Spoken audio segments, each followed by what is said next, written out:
బీబీనగర్ మండల BC SC ST 90% ప్రజలకు మరియు అగ్రకుల ప్రజాస్వామ్యవాదులందరికీ జై భీమ్, జై భారత రాజ్యాంగం.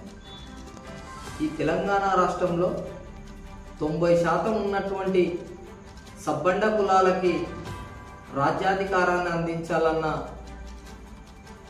ఆంక్షతో ధర్మ సమాజ్ పార్టీ వ్యవస్థాపకులు డాక్టర్ విశారదన్ మహారాజు గారు, BC SC ST joint action committee రెండు సంయుక్తంగా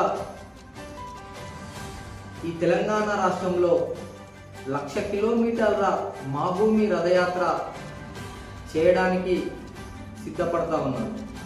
మరి ఆ యాత్ర డాక్టర్ బాబాసాహెబ్ అంబేద్కర్ గారి జయంతిని పురస్కరించుకొని ఏప్రిల్ 14వ తేదీన ఆదిలాబాద్ జిల్లాలో జరిగే ప్రారంభ సభను ఈ సబ్బండ కులాలందరూ పాల్గొని విజయవంతం చేయవలసిందిగా తెలియజేస్తా ఉన్నాం. అందరికీ జై భీమ్, జై భారత.